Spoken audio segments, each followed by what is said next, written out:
If you took part in the competence study as an observer, you must have interpreted this competence in the context of this person's work. You probably had to remember similar situations in which a particular competence was used. As a result of this, you created in your head a situation in which you answered yes, like this.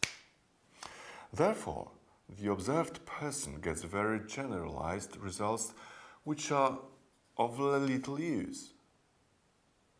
Moreover, this person creates their own image of the mentioned professional situation. In effect, the perspectives of the observer and the observed are totally different. However, it doesn't have to be like this.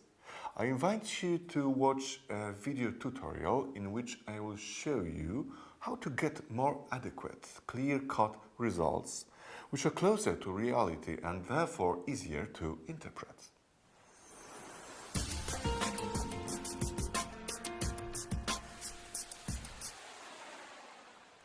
Adam has to estimate how clearly his boss sets goals for him. He's the observer in this study and his boss is the observed. In the classic approach, to provide an answer, he would have to recall certain situations in which the supervisor actually set him goals. Therefore, he will make certain interpretations. The assessment is a result of these situations. So feedback is a kind of average and the person reading it must answer the question themselves and ask why he received this result and compare it with his own situations. He very often asks the question, why did they have in mind? What did they have in mind? If we compare feedback to a present, like this, for example, it would turn out that the giver thinks he is giving an eclair. And the person receiving is only set a heart attack. So, it is because of the double interpretation. The first interpretation takes place when the giver interprets the questions in the questionnaire, and the second occurs when the tested individual receives the results and tries to transfer the results into his work reality.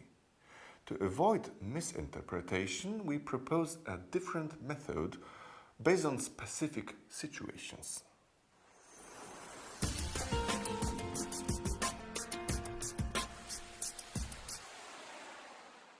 You will start the study in a moment. It may surprise you as it is structured in a different way than the previous one. What's the difference? The study is not based on the behavior competence definition, but on the behaviors that you know from real workplace situations. While carrying out the study, you will be faced with events which will describe your reality. Each of these will have three options of actions and reactions. Your task is to indicate two of them. Firstly, the one which is most familiar to you, the one which is typical and closest to you and the way you react. Secondly, the one which is least important to how you function at your work every day. Each competence is assessed using a few situation descriptions, cases. The result you obtain is an average of the results achieved in particular competence cases. The information collected is presented as a report, which is analyzed as part of the workshop. On this basis, the IDP, Individual Development Plan, is created. Let's sum up the study step by step. First step. You receive a set of situation descriptions, cases to solve. They relate to everyday situations at work. Second step. With each case, you choose 2 out of 3 reactions, the least and the most adequate ones. Third step. You receive a result as a percentage, which is an average of the results received across particular cases. The fourth one. You work on a report at a workshop, the result of which helps prepare the individual development plan.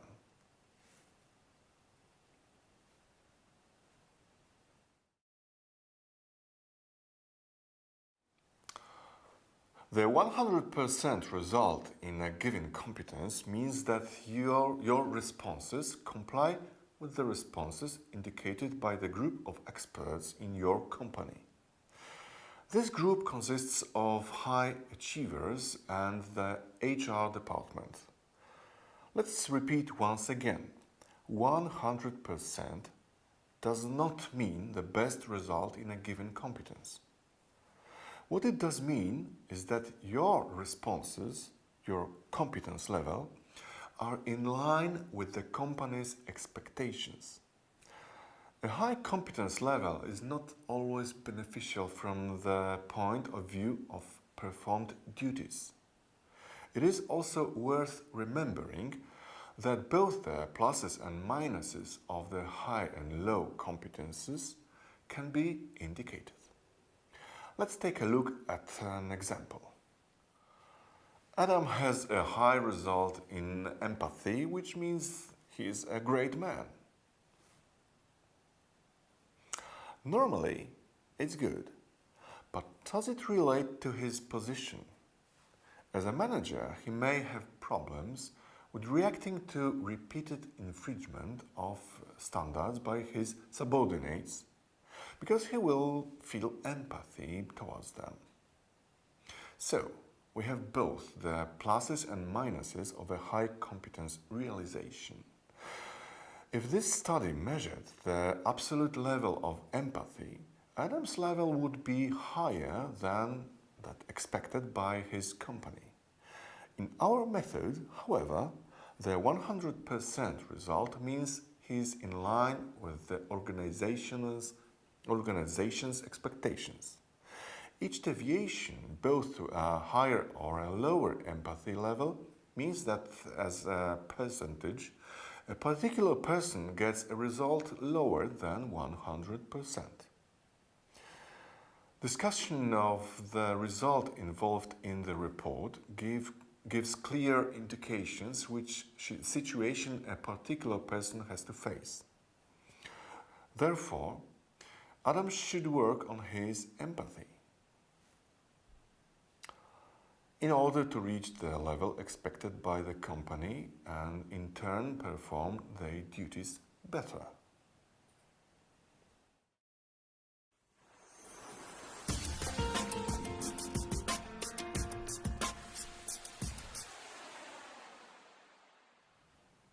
Finally, let's look at the benefits of the situational study of competence.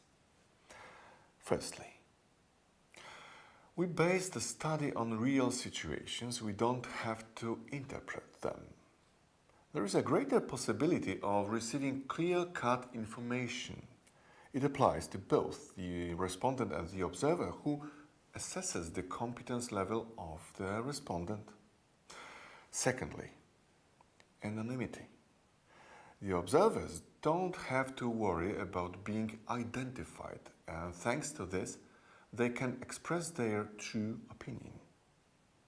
Thirdly, planning further activities becomes easier. It is easier to understand feedback and then to build a development plan. Fourthly, clarity. The respondent gets clear-cut information. This is how I am seen. To get more, watch my other video tutorials.